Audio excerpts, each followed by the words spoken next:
Hello বন্ধুরা, সবাই কেমন আছো? মনুশ্রীর ব্লগে তোমাদের সকলকে স্বাগত। তো দেখো, শ্রাবণ মাসে সোমবারে চলে এসেছি 108 মন্দিরে পুজো দিতে। আর চারিদিকে দেখতেই পাচ্ছ প্রচুর ভিড়, তবু আমি আর বোন মিলে চলে এসেছি পুজো দিতে। তা তোমরা কে কে এই উপোস করেছো শ্রাবণ মাসে শিবের পুজোর, অবশ্যই বলবে।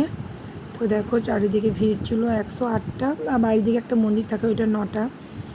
যারা যারা বর্ধমানে থাকো তারা তো জানবেই, আর যারা যারা বর্ধমানে থাকো না তাদেরকে বলছি অবশ্যই তোমরা এই 108 মন্দিরে আসবে, তোমাদের খুব ভালো লাগবে।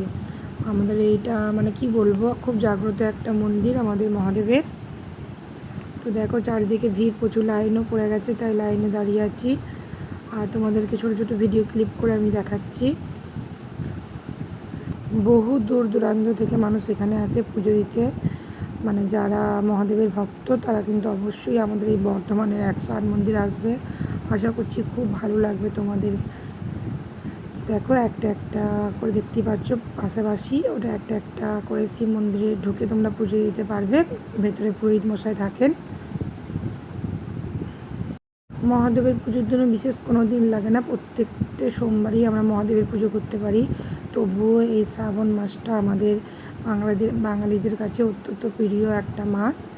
তো দেখো সবাই মিলে এখন পুজো করছে আর আমরা এবার পুজোটা করে নেবো। তো দেখো, হর হর মহাদেব, ওম নমঃ শিবায়।